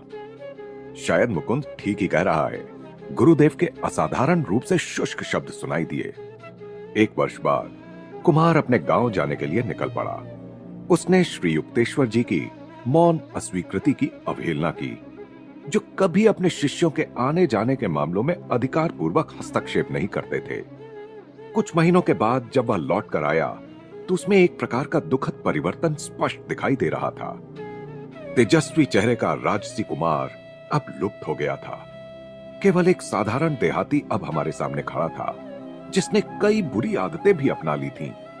गुरुदेव ने मुझे बुला लिया और भग्न हृदय से मुझसे चर्चा करते रहे कि कुमार अब आश्रम के सन्यास जीवन के योग्य नहीं रहा। मुकुंद, कल ही कुमार को आश्रम छोड़कर चले जाने के लिए कहने का काम मैं तुम पर छोड़ता हूं। मैं स्वयं इसे नहीं कर सकता। श्री युक्तेश्वर जी की आंखें भर आईं, परंतु उन्होंने शीघ्र ही स्वयं पर काबू पा लिया। यदि यह लड़का मेरी बात मानता और जाकर अवांछनीय संगति में नहीं पड़ता तो इस हद तक कभी नहीं गिरता। इसने मेरे संरक्षण को ठुकरा दिया है। अभी निर्दय संसार के ही उसका गुरु बने रहने की आवश्यकता है। कुमार के चले जाने से मुझे कोई खुशी नहीं हुई।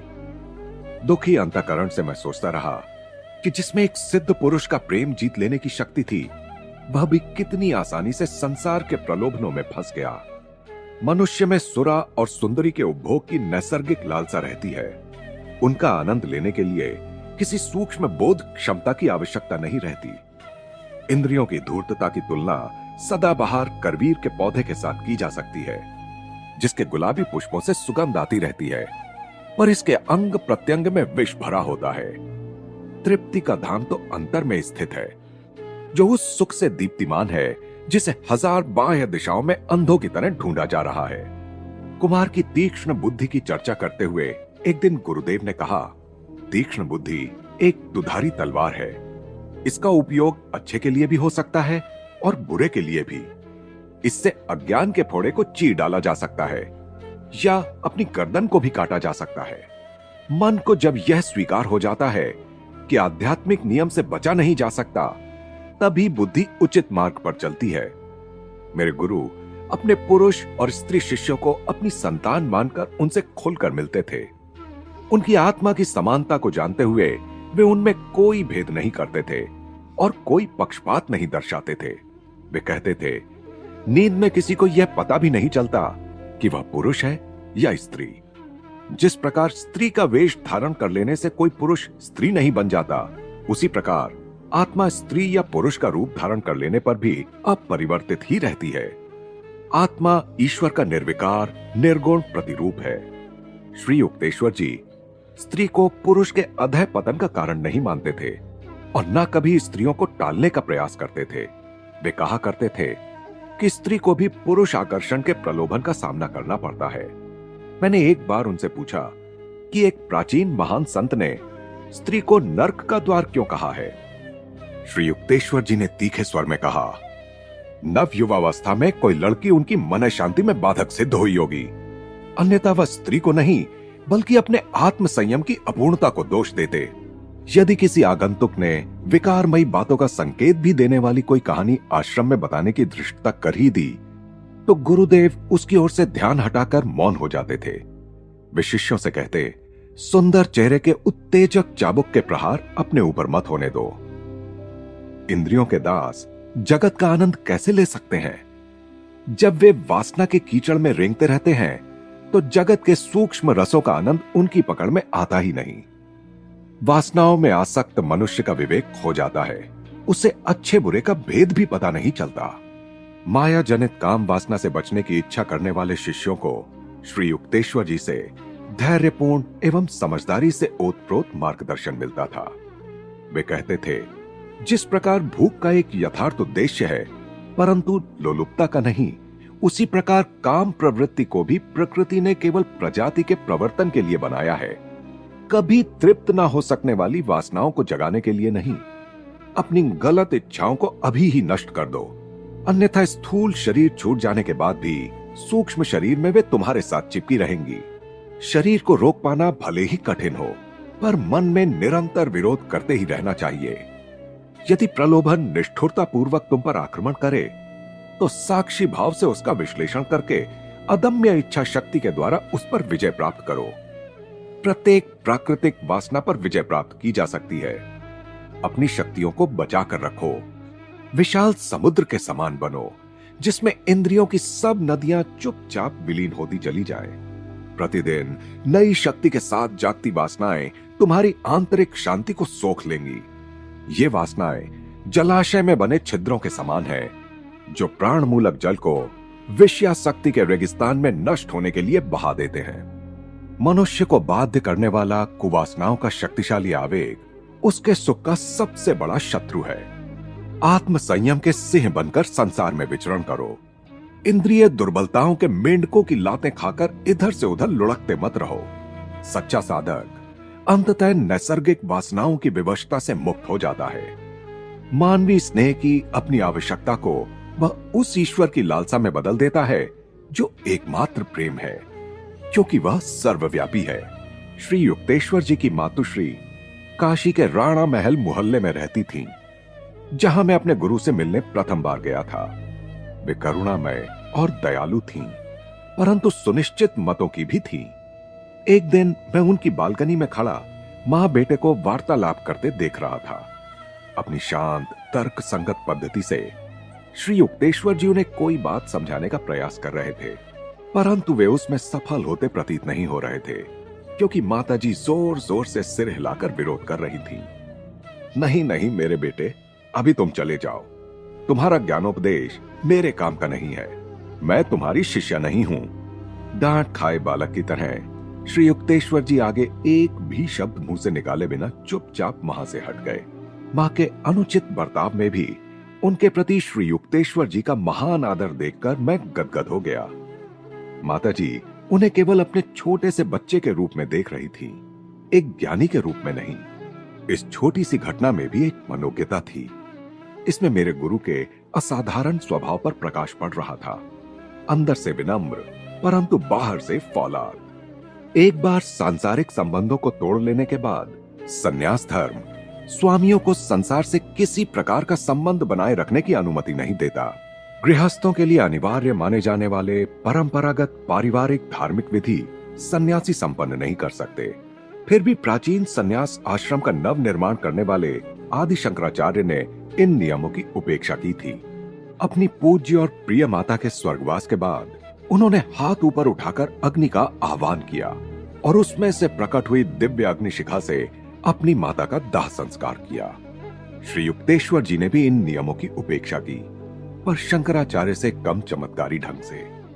जब उनकी माता का स्वर्गवास हुआ, तब उन्होंने पवित्र गंगा तट पर उनकी अंत्येष्टि की व्यवस्था की और गृहस्थ परंपरा के अनुसार अनेक ब्राह्मणों को भोजन कराया।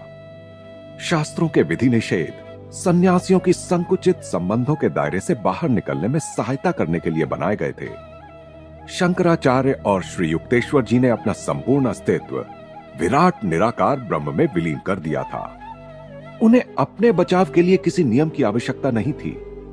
कभी कभी सिद्ध पुरुष केवल यह दर्शाने के लिए भी किसी नियम का जानबूझकर उल्लंघन करते हैं कि उसमें निहित सिद्धांत नियम से श्रेष्ठ है और सिद्धांत नियम के बंधन में नहीं है। इसी प्रकार ईसा मसीह ने विश्राम के दिन भुट्टे तोड़े थे। इस पर अपनी आलोचना करने वालों से ईसा ने कहा था, विश्राम दिवस मनुष्य के लिए बनाया गया था, मनुष्य विश्राम दिवस के लिए नहीं। श्री युक्तेश्वर जी शास्त्रों के अतिरिक्त अन्य कोई पुस्तक शायद ही कभी पढ़ते थे। फिर भी वे नवीनतम वैज्ञानिक आविष्कारों तथा ज्ञान के विभिन्न क्षेत्रों में हुई प्रगति से सदा ही पूर्ण परिचित रहते थे। वे वार्तालाप में अत्यंत निपुण थे और आश्रम में आने वाले अतिथियों के साथ असंख्य विषयों पर विचारों के आदान प्रदान में आनंद लेते थे। मेरे गुरु की हाजिर जवाबी और मन पूर्वक हंसने के उनके ढंग से प्रत्येक चर्चा में जान आ जाती थी। वे प्रायः गंभीर तो रहते थे, पर कभी उदास नहीं रहते थे। बाइबल के एक वचन को उद्धृत करते हुए वे कहते थे, ईश्वर को पाने के लिए मनुष्य को अपना चेहरा विकृत करने की आवश्यकता नहीं। इसे सदा याद रखो कि ईश्वर को पाने का अर्थ होगा सभी दुखों का अंत। जो अनेक दार्शनिक, प्राध्यापक, वकील और वैज्ञानिक आश्रम में आते रहते थे, उनमें पहली बार आने वाले कई लोग यह सोचकर आते थे कि उनकी मुलाकात किसी रूढ़िवादी धार्मिक व्यक्ति से होने वाली है। यदा कदा एकाध घमंड भरी मुस्कान या मनोरंजित सहिष्णुता की उनकी दृष्टि से यही प्रकट होता था कि उन नवागंतुकों को सदाचार के कुछ नीरस उपदेशों के अतिरिक्त और किसी बात की अपेक्षा नहीं थी। श्री युक्तेश्वर जी के साथ चर्चा करने के बाद और यह देखने के बाद कि उनके अपने क्षेत्र में भी श्री युक्तेश्वर जी का पूर्ण ज्ञान है, वे अनिच्छा पूर्वक ही वहां से प्रस्थान करते थे। साधारणतः मेरे गुरुदेव अतिथियों के साथ नम्र और स्नेहपूर्ण बर्ताव करते। वे मन को प्रसन्न करने वाले ढंग से उनका हार्दिक स्वागत करते, परंतु कट्टर अहंकारियों को कभी कभी गहरा आघात भी लग ही जाता था। उन्हें गुरुदेव की या तो ठंडी उपेक्षा या फिर उग्र विरोध का सामना करना पड़ता, बर्फ या लोहा। एक बार एक विख्यात रसायन शास्त्री श्री युक्तेश्वर जी के साथ तर्क युद्ध में भिड़ गए। ये महाशय ईश्वर के अस्तित्व को इसलिए स्वीकार नहीं कर रहे थे कि विज्ञान ईश्वर को खोज निकालने का कोई उपाय ढूंढ नहीं पाया है, तो आप लोग उस परम शक्ति को अपनी टेस्ट ट्यूब में पृथक करने में विफल रहे और आपको इसका कोई स्पष्टीकरण नहीं मिल रहा है। गुरुदेव की दृष्टि कठोर हो उठी थी। अब मैं आपको एक नया प्रयोग बताता हूं। 24 घंटों तक अपने विचारों का परीक्षण कीजिए, तब आपको ईश्वर की अनुपस्थिति पर विस्मय नहीं होगा। एक गणमान्य पंडित को भी इसी प्रकार का धक्का लगा। यह तब हुआ जब वे पहली बार आश्रम आए थे। दीवारें गूंज रही थीं जब ये महाशय महाभारत, उपनिषदों और शंकराचार्य के भाष्यों के परिच्छेद पर परिच्छेद सुनाते जा रहे थे। मैं आपको सुनने के लिए ही बैठा हूं। श्री युक्तेश्वर जी के स्वर में ऐसी जिज्ञासा थी जैसे तब तक वहां पूर्ण मौन रहा हो। पंडित जी संभ्रम में पड़ गए। मैं अतिथि महोदय से आदर युक्त दूरी बनाए अपने कोने में पालथी मारकर बैठा था। गुरुदेव के शब्दों से हंसी के मारे मेरे पेट में बल पड़ने लगे। उदाहरण तो आपने बहुत दे दिए, परंतु आप अपने वैयक्तिक जीवन से कौन सी मौलिक व्याख्या प्रस्तुत कर सकते हैं? किस शास्त्र या सूत्र को आपने आत्मसात कर अपने जीवन में उतारा है? इन कालजयी सत्यों ने आपके स्वभाव में क्या क्या अच्छे परिवर्तन किए हैं? क्या आप ग्रामोफोन की तरह दूसरे मनुष्यों के शब्दों का केवल यांत्रिक उच्चारण करके संतुष्ट हैं? मैं हार गया। पंडित जी की अकुलाहट हास्यप्रद लग रही थी। मुझे कोई आंतरिक अनुभूति नहीं है। जीवन में शायद पहली बार पंडित जी की समझ में आ गया कि पुस्तकीय ज्ञान आध्यात्मिक अनुभूति के अभाव की पूर्ति नहीं कर सकता। इन शुष्क विद्याभिमानियों से पठन पाठन के अति परिश्रम की अत्यधिक गंध आती है। गर्व खंडित पंडित जी के वहां से चले जाने के बाद गुरुदेव ने कहा, ये लोग समझते हैं कि बौद्धिक व्यायाम से तत्व ज्ञान बन जाता है, चाहे बाह्य कृतियों की अपक्वता हो या अंतर परिष्कारक अनुशासन हो। इन दोनों से ही इन लोगों के उन्नत विचार सावधानी पूर्वक असंबंधित रहते हैं। अन्य अवसरों पर भी गुरुदेव मात्र पुस्तकीय ज्ञान की निस्सारता को अपने उपदेशों में व्यक्त करते रहते थे। विस्तृत शब्द ज्ञान को ही ज्ञान मान लेने की भूल मत करो, वे कहते। यदि एक समय पर एक ही श्लोक को लेकर धीरे धीरे आत्मसात किया जाए तो धर्मशास्त्र आंतरिक अनुभूति की जिज्ञासा जगाने में लाभकारी हो सकते हैं। अन्यथा निरंतर बौद्धिक अध्ययन से मिथ्याभिमान, झूठा संतोष और अपरिपक्व ज्ञान से अधिक कुछ भी प्राप्त नहीं होता। शास्त्रों के अध्ययन का अपना एक अनुभव श्री युक्तेश्वर जी बताया करते थे। स्थान था पूर्वी बंगाल के एक वन में स्थित आश्रम, जहां उन्होंने एक विख्यात गुरु श्री डबरू वल्लभ की पद्धति का अवलोकन किया। उनकी पद्धति, जो प्राचीन भारत में प्रयोग में लाई जाती थी, सरल भी थी और साथ ही कठिन भी। डबरू वल्लभ ने उस एकांत तपोवन में अपने शिष्यों को अपने पास बिठा लिया था। पावन श्रीमद् भगवत गीता की पुस्तकें उनके सामने खोली थीं। वे लोग आधे घंटे तक एक श्लोक को स्थिर दृष्टि से देखते रहे। फिर उन्होंने आंखें बंद कर ली और आधा घंटा बीत गया। अब गुरु ने उस पर संक्षिप्त भाष्य किया। निश्चल अवस्था में उन्होंने फिर से 1 घंटे तक ध्यान किया। अंततः गुरु ने कहा, अब यह श्लोक तुम लोगों की समझ में आ गया? जी गुरुदेव। शिष्य मंडली में से एक ने यह उत्तर देने का साहस कर लिया। नहीं, पूरी तरह से नहीं। उस आध्यात्मिक प्राण को पहचानने की चेष्टा करो जिसने इन शब्दों को शत शत वर्षों से भारत को नवजीवन प्रदान करने की शक्ति दी है। फिर 1 घंटे तक मौन चिंतन चला। तत्पश्चात गुरु ने शिष्यों को छुट्टी दे दी और श्री युक्तेश्वर जी की ओर मुड़कर उन्होंने कहा, आपको भगवत गीता का ज्ञान है? नहीं महाराज, मैं उसे ठीक से समझ नहीं पाया हूं। यद्यपि मेरे नेत्र और मन कई बार उसके पन्नों को पढ़ चुके हैं। सैकड़ों लोगों ने आज तक मुझे इससे भिन्न उत्तर दिया। महात्मा श्री युक्तेश्वर जी को आशीर्वाद देने की मुद्रा में मुस्कुराए। यदि शास्त्र संपदा के बाह्य प्रदर्शन में ही कोई व्यस्त रहे तो अमूल्य रत्नों के लिए अंतर में डुबकी लगाने का समय ही कहां बचता है। श्री युक्तेश्वर जी स्वयं अपने शिष्यों को भी इसी एकाग्रता की तीव्र पद्धति से अध्ययन कराते थे। ज्ञान आंखों से नहीं, अणु परमाणुओं से आत्मसात किया जाता है। वे कहते, जब सत्य का तुम्हारा ज्ञान केवल तुम्हारे दिमाग में न रहकर तुम्हारे संपूर्ण अस्तित्व में समा जाएगा, तभी तुम उसके अर्थ के बारे में कुछ कह सकते हो। किसी शिष्य में यह मानने की प्रवृत्ति होती कि ब्रह्म ज्ञान प्राप्त करने के लिए पहले पुस्तकीय ज्ञान होना आवश्यक है, तो वे उसका निराकरण करते थे। वे कहते, ऋषियों ने केवल एक वाक्य में ऐसा गहन अर्थ भर रखा है कि उस पर भाष्य करने वाले पंडित युग युगांतर से उसी में व्यस्त हैं। अंतहीन साहित्यिक वाद विवाद प्रमादी मन का लक्षण है। इस विचार से अधिक शीघ्रता से मुक्ति दिलाने वाला और क्या हो सकता है कि ईश्वर है, बल्कि केवल ईश्वर। किंतु मनुष्य इस मूल सरलता की ओर आसानी से नहीं लौटता। बुद्धिवादी का लक्ष्य शायद ही कभी ईश्वर होता है। उसे विद्यालंकृत शब्दाडंबर ही अधिक भाता है। उसका अहंकार इसी में तृप्त हो जाता है कि वह इतने गहन पांडित्य को समझ सकता है। जिन लोगों में अपनी धन संपत्ति का या सामाजिक मान मर्यादा का अहम भाव होता था, उनके साथ यह संभावना सदा ही बनी रहती थी कि गुरुदेव के सानिध्य में आने पर उनकी विविध संपदाओं में विनम्रता धन भी जुड़ जाए। एक बार पुरी में सागर तट पर स्थित उनके आश्रम में वहां के एक मजिस्ट्रेट मिलने आए। यह मजिस्ट्रेट महोदय अपनी निष्ठुरता के लिए जाने जाते थे और हमें आश्रम से बेदखल करना उनके पूर्ण अधिकार में था।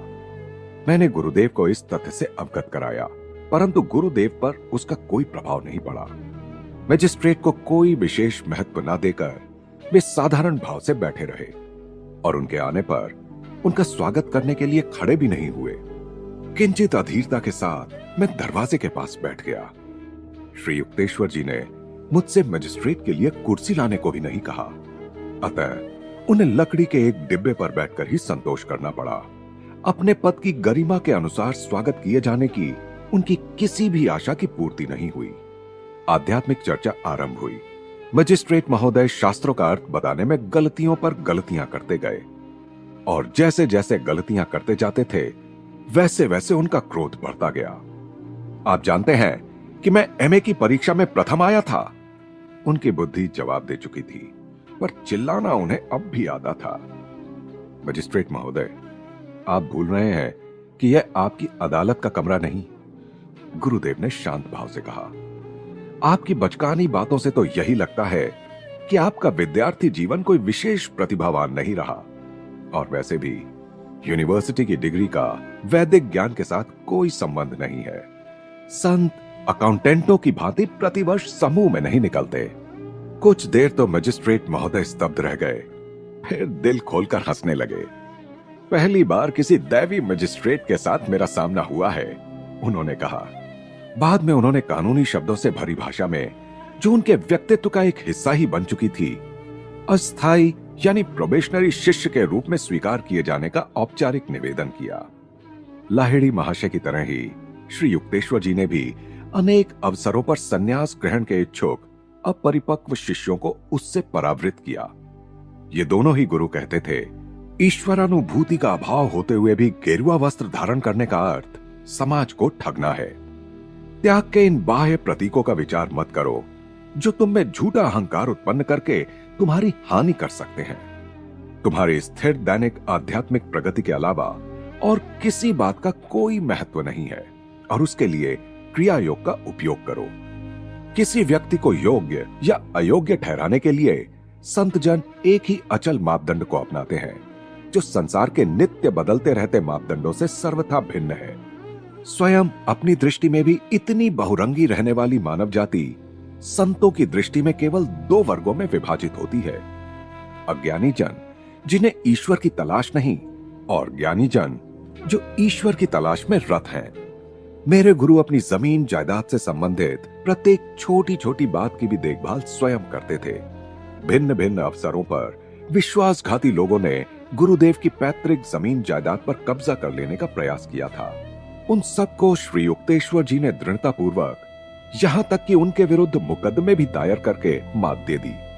इन सब दुखदायी अनुभवों से उन्हें इसलिए गुजरना पड़ता था क्योंकि वे भिक्षाजीवी गुरु नहीं बनना चाहते थे, ना ही वे अपने शिष्यों पर बोझ बनना चाहते थे। आर्थिक स्वतंत्रता भी एक कारण थी कि मेरे प्रखर स्पष्ट वक्ता गुरु कूटनीति के छल कपट से पूर्णतया अनभिज्ञ थे।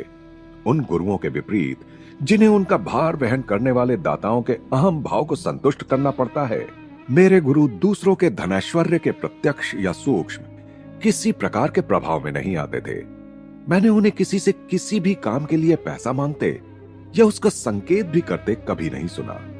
उनके आश्रम की शिक्षा सभी शिष्यों के लिए निःशुल्क थी। एक बार श्रीरामपुर आश्रम में सम्मान देने के लिए अदालत का एक कर्मचारी आया। कन्हाई नाम का एक शिष्य और मैं उसे गुरुदेव के पास ले गए। श्री युक्तेश्वर जी के प्रति उस कर्मचारी का रवैया अपमानजनक था। आपकी भलाई अब इसी में है कि आप अपने इस आश्रम की छाया से बाहर निकलकर जरा अदालत की सत्यनिष्ठ हवा खाएं, उसने अपमान सूचक स्वर में कहा। मैं अपने पर काबू नहीं रख सका। इसके आगे यदि गुस्ताखी का एक भी शब्द तुम्हारे मुंह से निकला तो तुम अभी यहीं धूल चाटते नजर आओगे। मैं उसी इरादे से उसकी ओर बढ़ने लगा। कन्हाई भी उस कर्मचारी पर चिल्ला रहा था, अरे दुष्ट, तुम्हारी यह हिम्मत कि तुम अपनी दुष्टता को इस पवित्र आश्रम में भी ले आए। किंतु गुरुदेव उस कर्मचारी के रक्षक बनकर उसके सामने खड़े हो गए। अकारण उत्तेजित होने की आवश्यकता नहीं, यह आदमी केवल अपने कर्तव्य का पालन कर रहा है। वह कर्मचारी इन विभिन्न प्रकारों से होते अपने स्वागत को देखकर चकित रह गया और आदर पूर्वक क्षमा मांगकर वहां से द्रुत गति से चलता बना। बड़ा आश्चर्यजनक था यह देखना कि एक उग्र इच्छा शक्ति वाला सिद्ध पुरुष अंदर से इतना शांत शीतल भी रह सकता था। वेदों में संत के विषय में दी गई परिभाषा श्री युक्तेश्वर जी पर सटीक बैठती थी। वज्रादपि कठोराणी मृदुनी कुसुमादपि, अर्थात जहां दया का प्रश्न है वहां फूलों से भी कोमल, जहां सिद्धांतों का प्रश्न है वहां वज्र से भी कठोर। इस संसार में सदा ही ऐसे लोग होते हैं जो ब्राउनिंग के शब्दों में स्वयं अंधेरे में रहने के कारण प्रकाश को सहन नहीं कर सकते।